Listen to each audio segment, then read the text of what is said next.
മസനഗുഡി വഴി ഊട്ടിയിലേക്കൊരു യാത്ര, അതൊരു വല്ലാത്തൊരു എക്സ്പീരിയൻസ് ആണ്. അതെ ഫ്രണ്ട്സ്, ഞങ്ങൾ പോകുന്നത് മസനഗുഡി വഴി ഊട്ടിയിലേക്കാണ്. റോഡ് ട്രിപ്പ് ഇഷ്ടപ്പെടുന്ന ആളുകൾക്ക് മസ്റ്റായിട്ട് പോകാൻ പറ്റിയ റൂട്ടാണ് ഈ മസനഗുഡി വഴി ഊട്ടി എന്ന് പറയുന്നത്. ഇവിടെ പോകുന്ന വഴിയിൽ ഒരുപാട് മൃഗങ്ങളെയൊക്കെ നമുക്ക് കാണാം.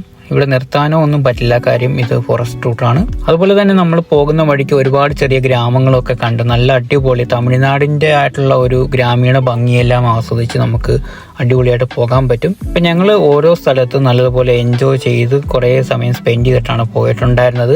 ഇവിടെ നിന്ന് 30 കിലോമീറ്റർ യാത്ര ചെയ്താൽ നമുക്ക് ഊട്ടിയിലേക്ക് എത്താൻ പറ്റും. അപ്പം ഏകദേശം ഒരു 36 ഹെയർ പിന്നുള്ള ഒരു ചുരം കയറി ഇറങ്ങിയതിന് ശേഷമാണ് നമ്മൾ ഊട്ടിയിലേക്ക് എത്തുക. ഞങ്ങൾ ഈ പോകുന്ന വഴിയിൽ ഒരുപാട് മരങ്ങളും ഒക്കെ ഉണ്ടായിരുന്നു. കുറേ പഴയ ബിൽഡിങ്ങുകളും ഒക്കെ പൊളിഞ്ഞ നിലയിലൊക്കെ കിടക്കുന്ന ബിൽഡിങ്ങുകളൊക്കെ ഉണ്ടായിരുന്നു. അപ്പോൾ അതെല്ലാം ഞങ്ങൾ കണ്ടു. അതുപോലെ തന്നെ കുറേ നല്ല അടിപൊളി ചെറിയ വീടുകളും ഒക്കെ ഈ ഒരു പോകുന്ന വഴിയിലുണ്ടായിരുന്നു. അപ്പോൾ ഞങ്ങൾ പോകുന്ന സ്ഥലങ്ങളിലൊക്കെ ഞങ്ങൾ നല്ലതുപോലെ എക്സ്പ്ലോർ ചെയ്യാൻ വേണ്ടി മാക്സിമം ഞങ്ങൾ ശ്രമിച്ചിട്ടുണ്ടായിരുന്നു.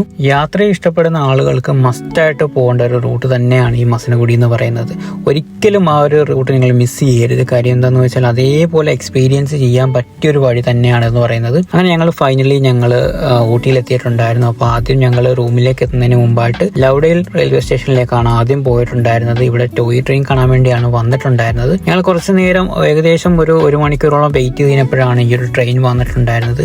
ഞങ്ങൾ ഈ ഒരു ട്രെയിനിനകത്ത് കയറാൻ വേണ്ടി ടിക്കറ്റിനൊക്കെ ശ്രമിച്ചിട്ടുണ്ടായിരുന്നു, പക്ഷേ അവൈലബിൾ അല്ലായിരുന്നു. പക്ഷേ എങ്കിൽ പോലും നല്ലൊരു എക്സ്പീരിയൻസ് തന്നെയായിരുന്നു ഈ ഒരു റെയിൽവേ സ്റ്റേഷൻ എന്ന് പറയുന്നത്. പെട്ടെന്ന് മനസ്സിലേക്ക് ഓടി വന്നത് നമ്മുടെ സ്വന്തം ലാലേട്ടന്റെ കിലുക്കം കിലുക്കം എന്നൊരു മൂവി തന്നെയായിരുന്നു. ആ റെയിൽവേ സ്റ്റേഷനൊക്കെയാണ് പെട്ടെന്ന് മനസ്സിലേക്ക് വന്നിട്ടുണ്ടായിരുന്നത്.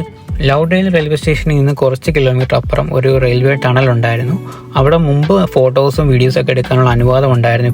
എന്നാൽ ഇപ്പം അങ്ങനെ നമുക്ക് ഫോട്ടോസോ വീഡിയോസോ ഒന്നും അവിടെ നിന്ന് എടുക്കാൻ പറ്റില്ല, അതെല്ലാം നിരോധിച്ചിരിക്കുകയാണ്. അപ്പം ഞങ്ങൾ നിന്നാണ് ഫോട്ടോസും വീഡിയോസും ഒക്കെ എടുത്തിട്ടുണ്ടായിരുന്നത്. അങ്ങനെ ആ മനോഹരമായ കാഴ്ചയെല്ലാം കണ്ട് ഞങ്ങൾ നേരെ പോയത് റൂമിലേക്കായിരുന്നു. ഊട്ടിയിൽ ടൗണിൽ തന്നെയാണ് റൂം എടുത്തിട്ടുണ്ടായിരുന്നത്. അത്യാവശ്യം ഞങ്ങളോട് കൂടിയുള്ള ഒരു റൂമാണ് ഞങ്ങൾ എടുത്തിട്ടുണ്ടായിരുന്നത്. ഏകദേശം 2 റൂമും കിച്ചണും എല്ലാം ഉണ്ടായിരുന്നു ഈ ഒരു റൂമിനകത്ത്. അത്യാവശ്യം നല്ലൊരു ആംബിയൻസ് ഉള്ള റൂം തന്നെയായിരുന്നു എന്ന് പറയുന്നത്. നമ്മുടെ റൂമിന്റെ പുറകിലായിട്ട് തേയിലത്തോട്ടവും കാര്യങ്ങളൊക്കെ ഉണ്ടായിരുന്നു. നല്ല കോടയൊക്കെ വീണ് കിടക്കുന്ന കാണാൻ നല്ല ഭംഗിയുണ്ടായിരുന്നു. അപ്പോൾ ഊട്ടിയിലെത്തിക്കാനുള്ള വിശേഷങ്ങളുമായിട്ട് നമ്മൾ അടുത്ത വീഡിയോയിൽ വരുന്നതാണ്. അതുവരെ ബൈ ബൈ.